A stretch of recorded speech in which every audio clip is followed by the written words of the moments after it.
Peace be with you, everyone. Welcome to my channel. My name is Trevor. Really grateful to have you here.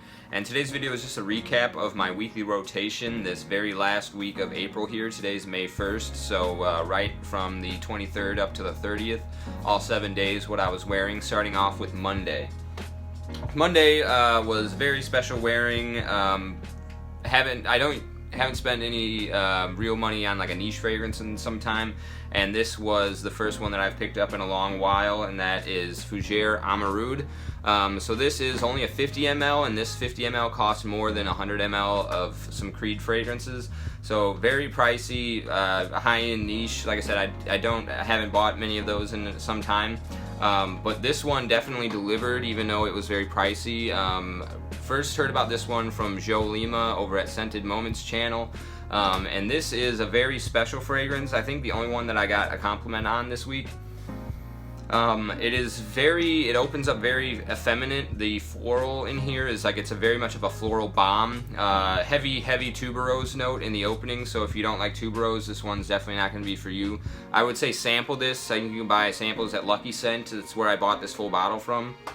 But it's basically a very nice aromatic fougere barbershop style fragrance, because it dries down to have that masculine kind of barbershop lavender, but opens up with this very beautiful, elegant, simultaneously soft and powdery while also like wet and dewy flower petals. So it kind of just feels like you're falling into a bed of flower petals that have like that succulent dewiness, but also like a slight powdery, silky texture at the same time.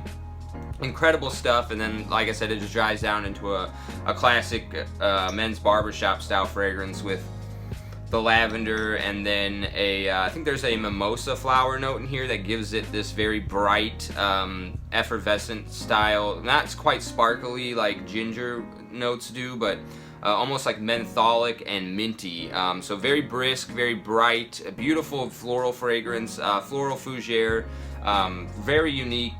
Really glad that I picked this one up. I was a little bit on the fence about it at first because of its effeminate touches, but like I said, got a pretty visceral compliment from one of the servers at work. So this one, I think, went over pretty well, and I personally love this one. Really looking forward to wearing this more here in the month of May, and that was Monday, Fougere Amarud. So Tuesday, busted out another kind of rare fragrance. You can't buy this one, at least very easily anymore. I actually saw it for a good price on a Facebook group recently, but nonetheless, really nice soapy fragrance, and that is Brass and Soul from Zaharoff. This is Justin Copeland's first Zed Creators release. Very metallic kind of soapiness. I recently did a top metallic fragrances video. I probably could have included this in there if it was available for purchase. I probably would have. There's some coriander in here, so there's some interesting spicy qualities that give it this warmth, but it's overall a very cold metallic soap. Juniper berries helps add that kind of cold vibe to it. I think the story behind this fragrance is that it was trying to replicate the scent of picking up a brass instrument and how it's cold when you pick it up and then it gradually warms as you're playing it.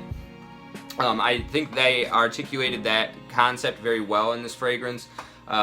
Just incredible stuff. I'm really glad that Justin put this one out. I think it captures his identity as a musician very well, and just a really lovely soapy fragrance. Really unique and lovely soapy fragrance. Modern too.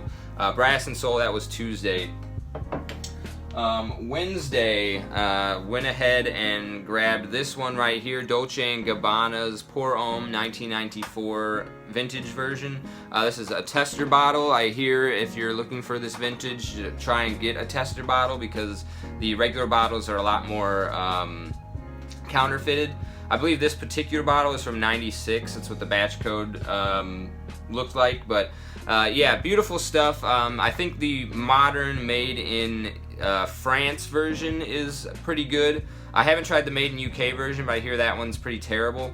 So if you get one of the modern versions of this one, try to see if you can't get the made in France one. Overall though, this just feels like a little bit more creamy, a little bit less synthetic version of what they're putting out now. But beautiful kind of floral tobacco fragrance with some nice Italian citrus kind of regular cologne vibes going on as like the central theme here. So yeah, like a fresh citrus Italian cologne with a very nice creamy tobacco note and some heavy lavender as well to just kind of give it a nice gentlemanly quality. I think I've heard this vintage version was spoken highly of by Max Forte and Dan, Mr. Smelly 1977, so I decided to pull the trigger on this one, and I'm really glad that I did. Still paid less for this 4.2 ounce bottle than some Creeds that I've paid 100 for 100 ml bottles for. Paid less for this than I did for this, so I don't feel, I mean, obviously I think it was probably overpriced when you could get this for like $100 a few years ago. But still, nonetheless, very beautiful juice, really enjoyable wear. I think Wednesday we just had some nice puffy clouds, just a windless spring day, and just kind of a beautiful setting for this one, just catching wafts of it throughout the day. Very modern for being a 90s release, I would say. Just incredible, easy, dumb reach, masculine fragrance, and that was Wednesday Dolce & Gabbana's Pour Homme Vintage. So Thursday, it was the only real cloudy day of the week last week. It was, for the most part, it was just nice, sunny, breezy kind of days. So I wanted to go with something a little bit warmer, a little bit more comforting and cozy, so I went with this one right here, Dior Homme Original.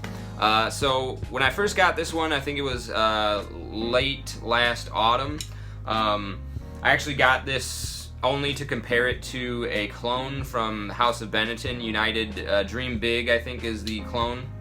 Clone comes very close, so I only got this to compare it to that.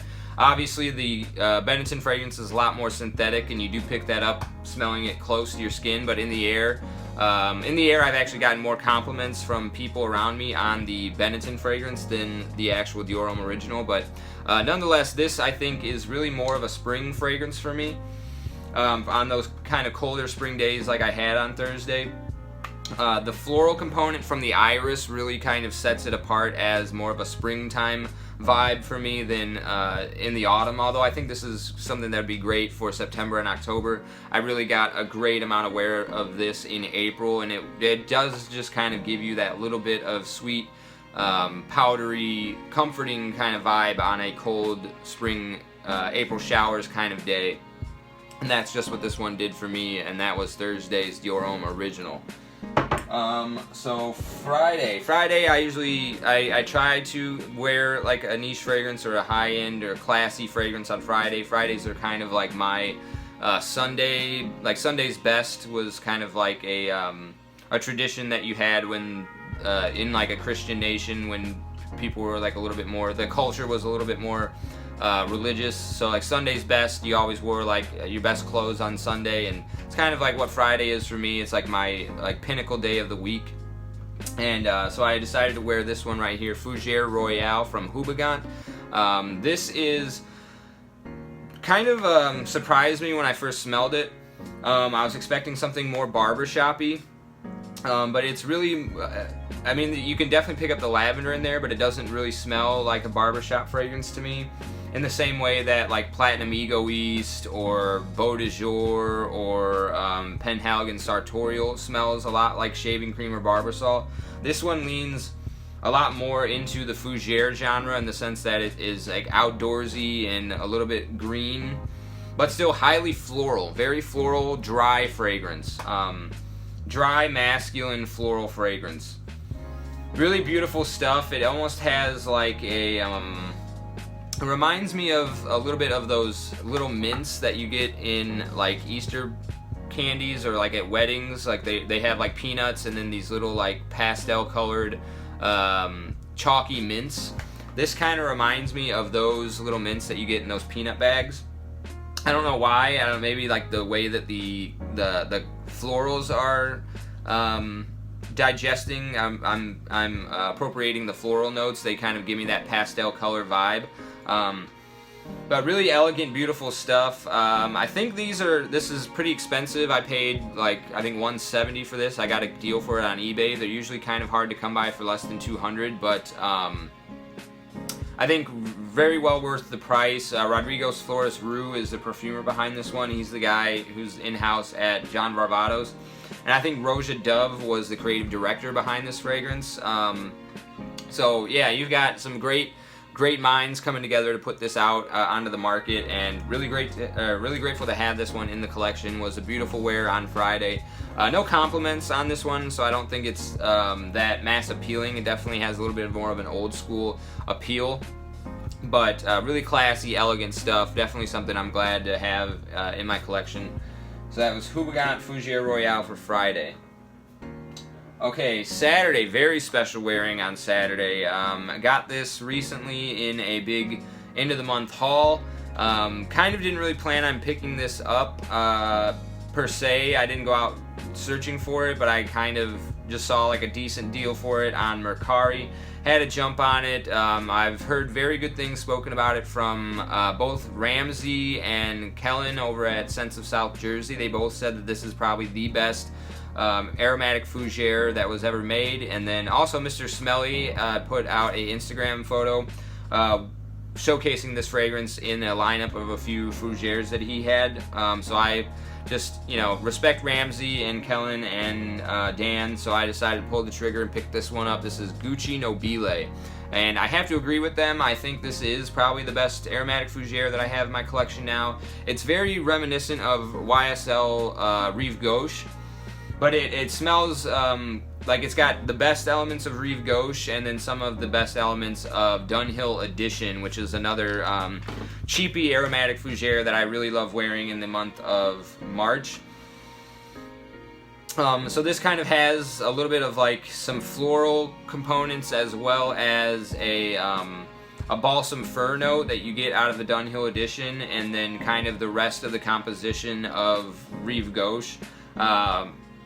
But yeah, beautiful, a little bit more old school and mature than either of the other two fragrances from Dunhill and YSL, but beautiful, beautiful fragrance. Really grateful to have this one. I'm a little sad I couldn't find a good deal on the, or not that I couldn't find a good deal, because there were a few good deals going on the 4.2 ounce bottle of this. This is only the 60 ml 2 ounce, but I just didn't have as much cash in my pocket to pull for that bigger bottle. But really glad to have this iconic vintage fragrance in my collection. Gucci Nobile, that was Saturday's really beautiful wearing.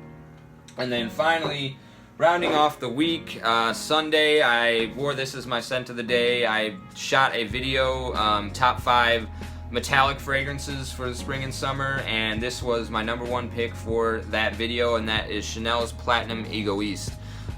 So Platinum kind of sells the fragrance to a certain degree because it does have a very nice metallic quality going on, running through the heart of it. I think that might be some combination of geranium and rosemary, just kind of that like sharp herbal quality from the rosemary, and then a very cold, kind of cold steel vibe coming off of the geranium, those two mixing together.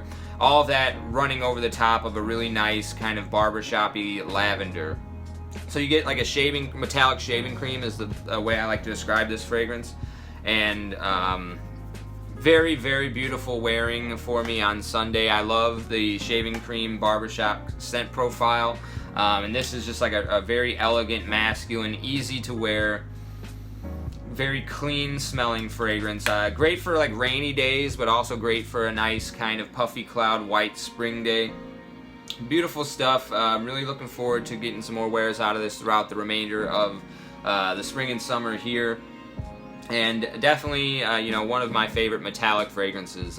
Go check out that video too. I talk a little bit about why I think it's important to have a metallic fragrance in your wardrobe.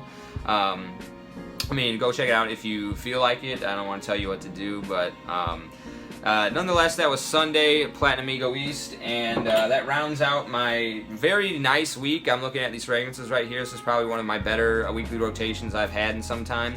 And so I appreciate you sticking with me to the end of this video. Thank you for watching and tuning in, and I will see you in the next one. Take care.